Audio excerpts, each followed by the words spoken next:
Dear students, welcome to the UGC EPG Pathashala on Human Rights and Duties. My name is Professor YSR Murthy. I am the Executive Director for the Center for Human Rights Studies, OP Jindal Global University. In the paper on International Fora for the Protection, Promotion and Enforcement of Human Rights, we will take up today the module relating to the Human Rights Council. We have seen in the last module how we discussed the Economic Social Council, and we have also discussed the functional commission set up by ECOSOC, that is the Commission on Human Rights. The Commission on Human Rights from 1946 till 2006 established a number of international human rights conventions, had an impressive track record of norm setting, but it was also a victim of politicization, double standards, selectivity, and at one point of time its credibility was so deeply affected that the then Secretary General said it was casting a long shadow on the entire United Nations, and that is when a reform of the United Nations human rights machinery started. In this module, we will look at how the Human Rights Council was established and also its structure, its functions and the mechanisms, and also its achievements, and how it compares with its previous incarnation of United Nations Commission on Human Rights, and the lacuna, if any, of the UN Human Rights Council. At the end of this module, you will understand the, for instance, overview of the structure, composition, functions and various institutional mechanisms of the UN Human Rights Council. You will also, by the end of this module, have an understanding of the role, achievements and shortcomings of the Human Rights Council. Now, how did the Commission on Human Rights was transformed to the Human Rights Council? What is the story behind it? The United Nations constituted a high-level panel on threats, challenges, and it was constituted by the Secretary General Boutros Ghali in the year 2003. It recommended a series of reforms to strengthen the Human Rights Commission, and in March 2005, the UN Secretary General in his report, quote unquote, in larger freedom, the report declared that if the United Nations is to meet the expectations of men and women everywhere, and indeed if the organization is to take the cause of human rights as seriously as those of security and development, then member states should replace the Commission on Human Rights with a more powerful, with a stronger Human Rights Council.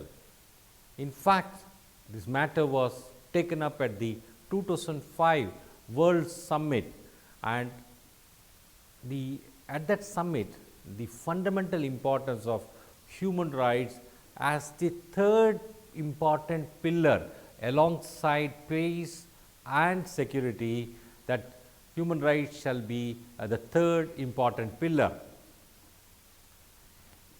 this was our reaffirmed, and the summit also agreed to create a new Human Rights Council and agreed to double the budget of the UN Human Rights Program.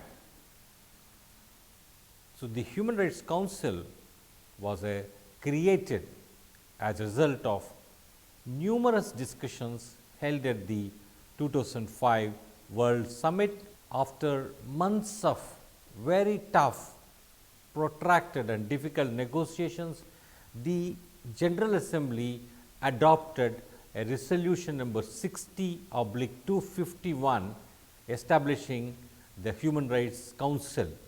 In fact, on 22nd March 2006, the ECOSOC voted to dissolve the Commission on Human Rights, and on 27 March 2006, the Commission concluded its 62nd brief and final session in Geneva. On 9th May 2006, the General Assembly elected the first 47 members of the Human Rights Council. This new council held its inaugural session in Geneva from 9th to 30th of June 2006. In the first session, the council approved two new instruments. One, the International Convention for the Protection of All Persons from Enforced Disappearances, and second, the United Nations Declaration on the Rights of the Indigenous People.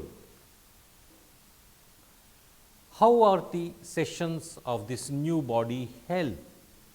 The Human Rights the Human Rights Council is required to hold not less than 3 regular sessions every year for at least a total of 10 weeks, and they take place in the month of March, again in June and in September. And if 1/3 of the United Nations member states request, the Human Rights Council can also have at any point of time hold a special session to address human rights violations and address emergencies. What is the composition of this new council? It is made up of 47 member states, and they are elected through a detailed process, and they are elected by the majority of members of the UN General Assembly and through direct and secret ballot. And the General Assembly takes into account the candidate states' contribution to the protection and promotion of human rights, and as well as voluntary pledges and commitments given by that candidate state. An additional consideration should be whether the given candidate country can meet the obligations of council membership, which include the requirement to uphold the highest standards in the promotion and protection of human rights and fully cooperate with the council. The General Assembly has the right to suspend the rights and privileges of any council member that it decides has persistently committed gross and systematic violations of human rights during its term of membership. This process of suspension, which was not there earlier on, requires a two-thirds majority vote by the General Assembly. The Council's membership is based on equitable geographical distribution. Members of the Human Rights Council serve for a period of 3 years and are not eligible for immediate re-election after serving 2 consecutive terms. What are the salient features of the Human Rights Council? One is that of a universal periodic review. This mechanism ensures that all 193 member states of the United Nations, starting with members of the Council itself, will have their records, that is their human rights records, examined in order to improve human rights conditions worldwide. The objective is to ensure that all states, no matter whether they are big, small, powerful or marginalized, must be held accountable for their shortcomings. The Human Rights Council holds more meetings throughout the year and for longer and total duration than the Commission on Human Rights. It will also have a simplified and a more efficient mechanism to convene special sessions to respond promptly, to respond swiftly to the human rights crisis if they arise in any corner of the world. As the Council is elected directly by the General Assembly, the new body reflects the high level of importance given to human rights as something belonging to all people and alongside development and security. One of the 3 pillars of the United Nations. Any council member who commits gross and systematic violations of human rights can have the rights of membership suspended by a 2/3 majority of the General Assembly. The first election of members to the Human Rights Council on 9 May 2007 was the first indication that the new council was not engaged in business as usual. Countries competed for seats in an open and fair election, and for the first time ever, candidates put forward voluntary pledges and commitments to promote human rights, uphold human rights, to which they can be or they will be held accountable. Main objectives of the Council are as follows. The Council is responsible for promoting universal respect for and protection of all human rights and fundamental freedoms for all. It will address violations, promote human rights, assistance and education, help develop international human rights law, review the human rights records of member states, work to prevent abuses, respond to emergencies, and serve as an international forum for dialogue on human rights issues. Resolution 60/251 of the United Nations General Assembly is the constitutional basis of the Human Rights Council and sets out clearly its mandate. This resolution requires that the Human Rights Council's work shall be guided by the principles of universality, impartiality, objectivity, and non-selectivity, constructive international dialogue, and cooperation to enhance the promotion and protection of all human rights. The Human Rights Council has an explicit responsibility to protect.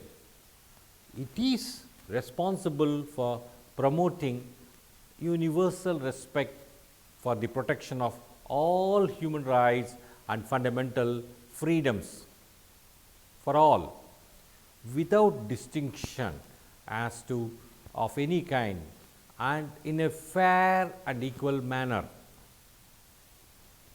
Its protection role extends to prevention. The Council is also required to contribute through dialogue and cooperation towards the prevention of human rights violations and respond promptly to human rights emergencies. The Council's protection mandate also requires it to address situations of violations of human rights, including gross and systematic violations, and make recommendations. Now, let us turn our attention to promotion function. The Human Rights Council's promotion mandate largely codifies the practice of its previous incarnation of the Commission on Human Rights. It provides that the Council shall, among other things, promote human rights, education and learning, as well as advisory services, technical assistance and capacity building to be provided in consultation with and with the consent of member states. It is expected to serve as a forum for dialogue on thematic issues on all human rights. Human Rights Council is required to make recommendations to the UN General Assembly for the further development of international law in the field of human rights. It shall promote the full implementation of human rights obligations undertaken by states and follow up to the goals and commitments related to the promotion and protection of human rights emanating from United Nations conferences and summits. Its mandate requires it to undertake a universal periodic review based on objective and reliable information of the fulfillment by each state of its human rights obligations and commitments in a manner which ensures universality of coverage and equal treatment with respect to all states. The review shall be a cooperative mechanism based on an interaction or interactive dialogue with the full involvement of the country concerned and with consideration given to its capacity building needs. Such a mechanism shall complement and not duplicate the work of treaty bodies.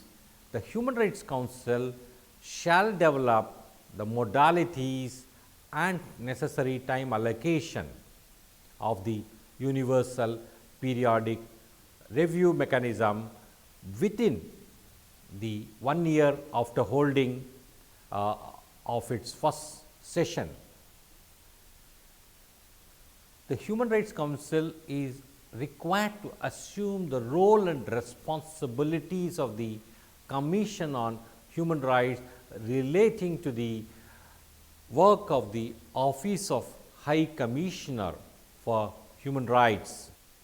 The Human Rights Council is also required to work in close cooperation in the field of human rights with governments, regional organizations, national human rights institutions and civil society. Human Rights Council is required to make recommendations with regard to the promotion and protection of human rights, submit an annual report to the General Assembly. The Human Rights Council is also required to coordinate and mainstreaming of human rights. In fact, the World Summit Outcome Document of 2005 directed the Human Rights Council to promote effective coordination and the mainstreaming of human rights within the United Nations system. This role is now incorporated in the UN General Assembly resolution of 60/251. The Human Rights Council also works with stakeholders, it works in close cooperation with the governments, with the regional organizations, national human rights institutions, civil society. What is the relationship between Human Rights Council on the one hand and the non-governmental organizations and national human rights institutions? Observers, including non-governmental organizations, intergovernmental organizations, national human rights institutions and specialized agencies of United Nations participate in the Human Rights Council through the same arrangements and practices that apply to the previous incarnation, that is the UN Commission on Human Rights. NGOs also participate in the interactive dialogue with special procedures, mandate holders and have an explicit input into the universal periodic review, including an opportunity to speak during the consideration of the final outcome of the review by the plenary session of the Human Rights Council. NHRI participation had grown significantly over the final years of the Commission.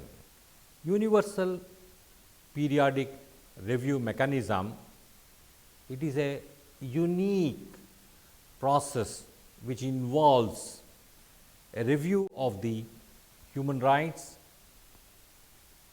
records of all United Nations member states.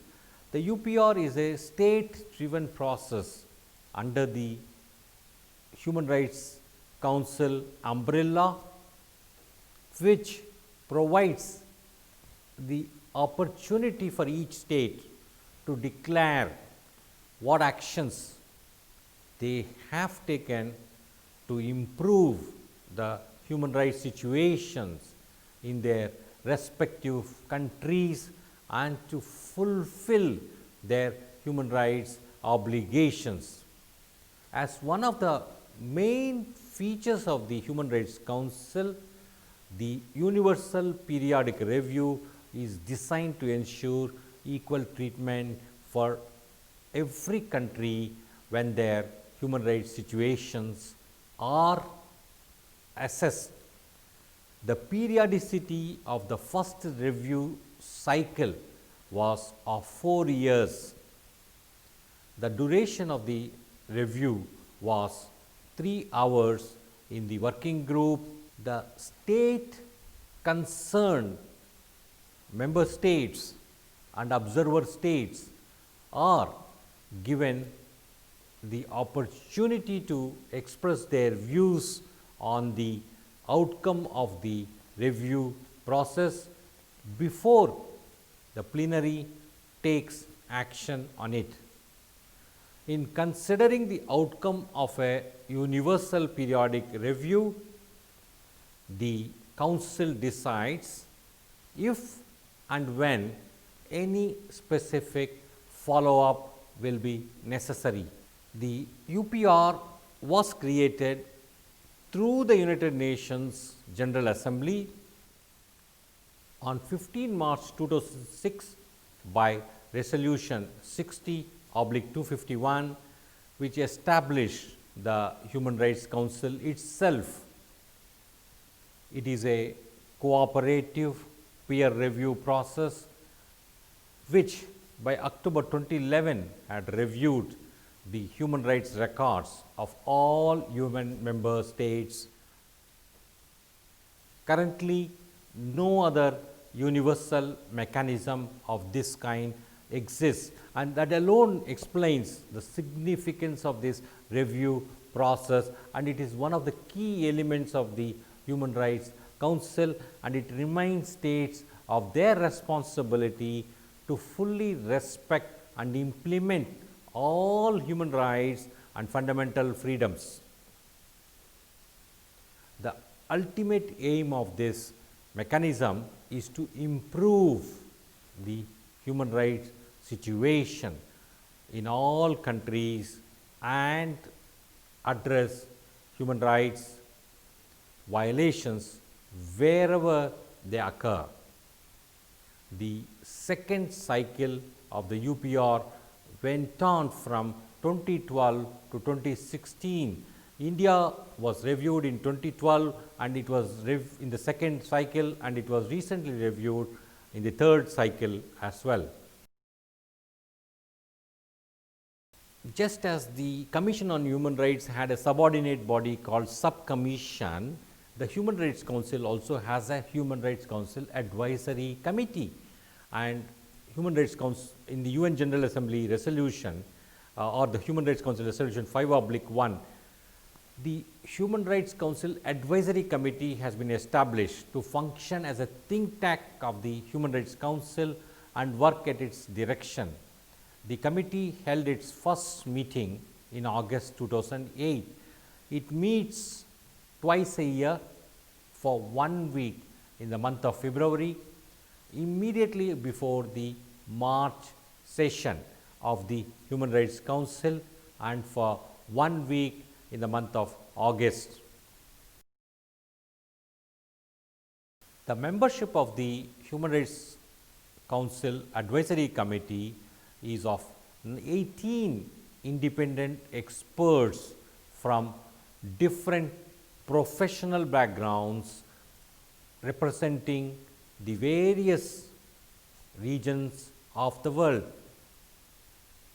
and experts are nominated by governments and elected by the council, and elections normally take place at the September session of the Human Rights Council.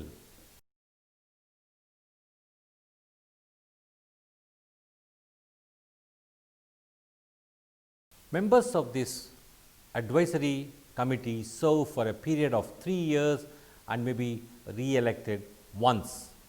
Their term of membership starts on 1st October of the year of their election. Complaint procedure. We have all seen the UN Human Rights Commission's complaint procedures, and on 18 June 2007, the Human Rights Council adopted Resolution 5/1 called Institution Building of the United Nations Human Rights Council, by which a new complaint procedure was established to address consistent patterns of gross and reliably attested violations of all human rights and all fundamental freedoms occurring in any part of the world, and under any circumstances. The complaint procedure addresses communications submitted by individuals, groups, or non-governmental organizations that claim to be victims of human rights violations or that have direct, reliable knowledge of such violations. Like the former 1503 procedure, it is confidential with a view to enhancing cooperation with the state concerned. The new complaint procedure has been improved where necessary to ensure that the procedure be impartial, objective, efficient, victim oriented, and conducted in a timely manner. Following paragraph 94 of the Human Rights Council Resolution 5/1, the chairperson of the working group on communications, together with the Secretariat, undertakes an initial screening of communications based on admissibility criteria set in paragraphs 85 to 88 of the Resolution 5/1. Any manifestly ill-founded and anonymous complaints are screened out. Communications not rejected in the initial screening are transmitted to the state concerned to obtain its comments, its views on these allegations of violations. Both the author of the complaint and also the state concerned are informed of the proceedings at every stage. Two distinct working groups, the working group on communications and the working group on situations, are responsible and they respectively for examining written communications and also bringing consistent patterns of gross and reliably attested violations of human rights and fundamental freedoms to the knowledge and to the attention of the Human Rights Council. The criteria for a communication to be accepted for examination, for instance, a communication related to a violation of human rights and fundamental freedoms is admissible under certain given circumstances, under certain given conditions which are mentioned in the Human Rights Council resolution. The Human Rights Council also established a social forum and a minority forum. The social forum is an initiative of the former subcommission and will continue to be convened. This forum is designed to allow dialogue on global poverty themes between the United Nations human rights system as well as relevant United Nations agencies and grassroots civil society. This forum meets once a year. Also, the working group of minorities has been replaced by the forum on minority issues. This forum meets once every year. Its mandate is directed at promoting dialogue and cooperation on minority issues as well as the further implementation of the United Nations Declaration on Minorities. How does the Human Rights Council compare or contrast with the earlier Commission on Human Rights? There are significant improvements in the new body. The Human Rights Council can be distinguished from the Commission on Human Rights on many grounds. Firstly, the Commission was a subordinate body of Economic and Social Council, whereas the Human Rights Council is a subsidiary organ of the General Assembly itself. Now, it is hoped that one day the Human Rights Council will become a full-fledged United Nations organ and will one day work alongside the Economic and Social Council, the Security Council. Secondly, there was a difference between election of members and standards to be met by candidate states. Members of the council are to be elected for the allocated regional distribution of seats directly and individually, but by secret ballot and but by a simple majority of General Assembly's 193 member states. For the first time ever, candidates gave voluntary commitments, pledges to promote and uphold human rights and will be and can be expected to meet them or else face possible suspension from the council itself. The commission's membership had been elected by the smaller electorate of ECOSOC with its 54 members and was often agreed upon without election from previously agreed regional clean slates of candidates. The commission's members were really selected behind closed doors and then elected by acclamation. In fact, this opaque process led to the selection of states with questionable human rights record, and the commission was criticized on this ground. When electing members of the Human Rights Council, states are directed to weigh candidates' states' human rights records and voluntary pledges and that they have made on improving national human rights protection. No such mandates existed for the Commission on Human Rights.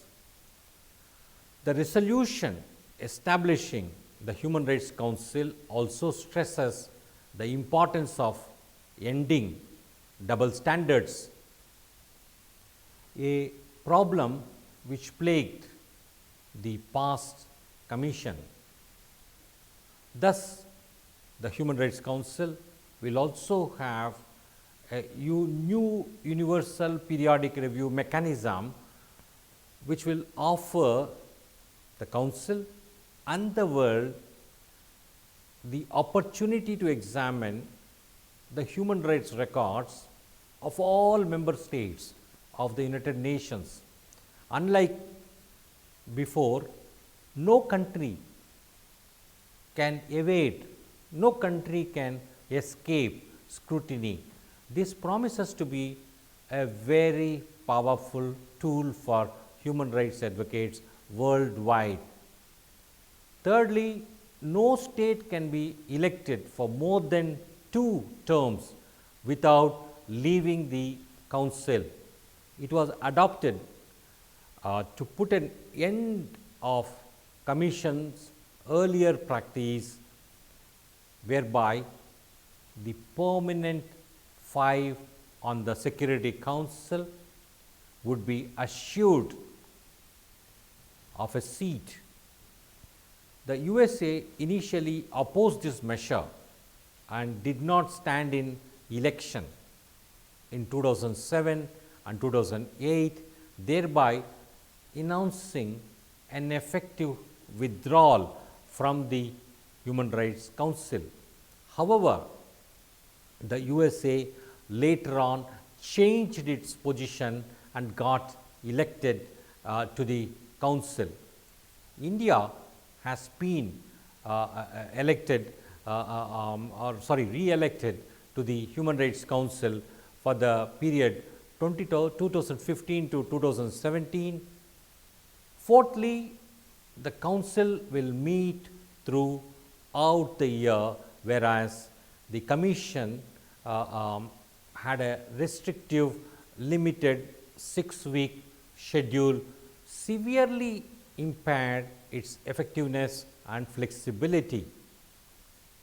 With this precious additional time, the council will be able to undertake preventive initiatives to diffuse simmering human rights crisis across the world and to respond quickly, to respond swiftly to the emerging human rights crisis. While the old commission met only once per year in a single 6-week session, the Human Rights Council will hold no fewer than 3 sessions per year, including a main session, for a total period of no less than 10 weeks. The Geneva-based Human Rights Council will also be able to convene emergency sessions in order to deal with urgent situation, and it can convene special sessions when necessary. Any council member can call for a special session, and the support of only 1/3 of the council is membership is required to authorize the sitting. We have seen some of the important achievements of the commission. Now, let us see the negative side. The Human Rights Council was flaunted as a major improvement over its predecessor, the Commission on Human Rights, which had been discredited by its poor membership, by its poor performance. In recent years, the Commission included some of the world's worst human rights violators and was known for its obsessive and unbalanced condemnation of one country, Israel. UN Watch has claimed that the Council's first few years have gone from bad to worse, showing even more selectivity and politicization than that which marred the earlier incarnation, that is the Commission. Now, the Universal Periodic Review mechanism designed to review the human rights records of all 193 UN member states over 4 years was supposed to ensure universality of coverage and equal treatment of all member states. Many defenders of the Human Rights Council have invoked the Universal Periodic Review as its saving grace. But in practice, while the concept has merit and the institution has a potential, so far UPR has proven a largely toothless exercise with repressive regimes praising one another. Most democratic states, moreover, have failed to pose meaningful challenges during this peer review process. To sum up, the Human Rights Council represented an improvement over its previous incarnation of UN Commission on Human Rights, but it still has a long way to go. Thank you.